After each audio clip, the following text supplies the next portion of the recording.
So I've finally put up my posters on my painted wall. I'm in my apartment. It is not fully furnished. This is my sofa is the only new piece of furniture I've put in here so far. I can't wait to get it fully done, but I'm excited that my future wall of my precious music and fashion loves is up and getting started. So I'm going to answer the question that Leah sent me today. If you were stuck in a prison for the rest of your life and you could only take 5 books with you to read for the rest of your life, then what would those 5 books be?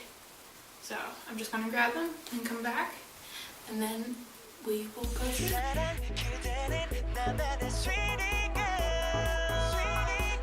So, it required quite a bit of thought on my part, but I've decided on 5 books. There's one book that I wanted to include but I couldn't find, which is The Hitchhiker's Guide to the Galaxy by Douglas Adams. So if I'd been able to find that book, that would have been one I'd taken with me, but I've gone with books that I actually physically can find or have. A book that I've read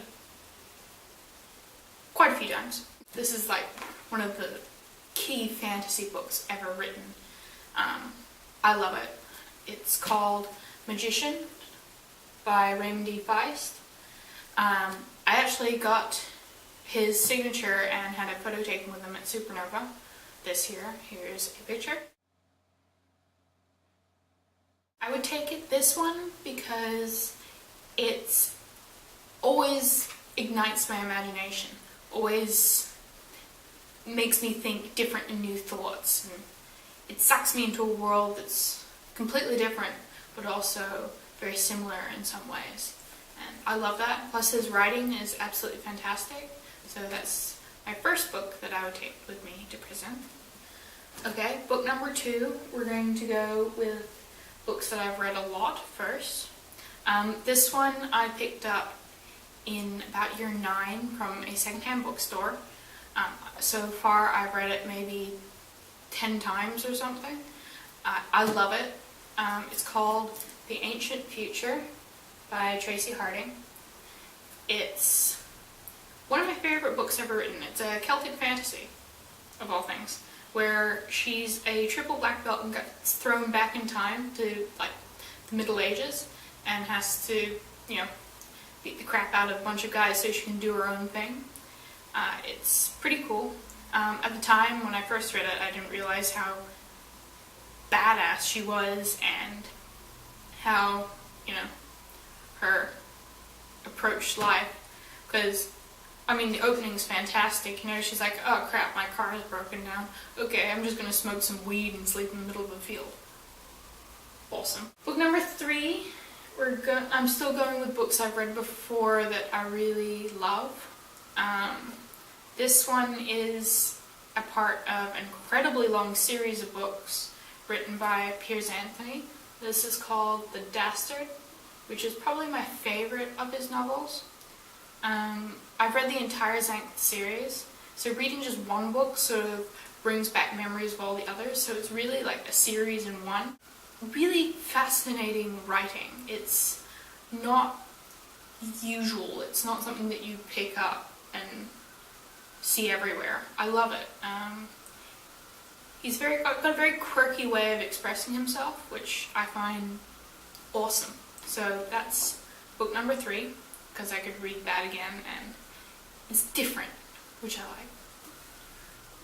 Okay, number 4 is a book that I read this year for the first time, and I've read it apparently 1.5 times.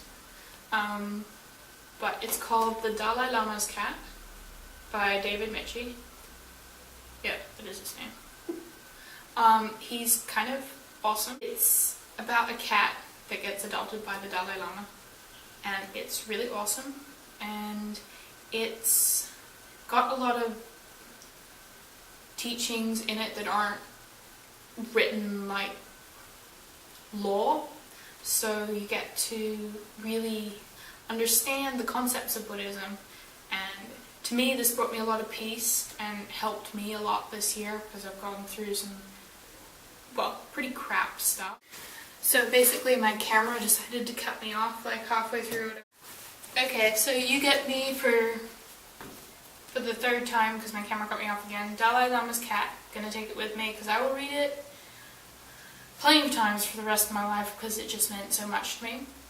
So yes, that one.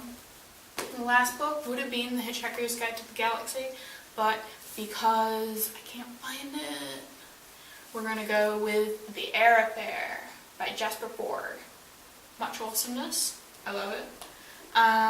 It's very tongue-in-cheek. It's somewhat self-deprecating at some points, but it's just absolutely phenomenal.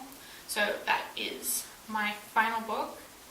I reread it, and each time I find a different meaning or find a different understanding of what's happening. So I find that fantastic. So those are the books I would take with me. Now, question for you, Leah. If aliens existed and we found them, what would they look like? What would they be like? How would they behave? And what would the relationships with humans be?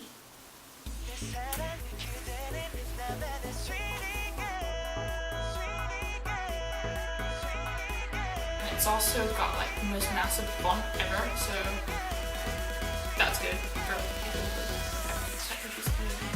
and very awesome. Awesome.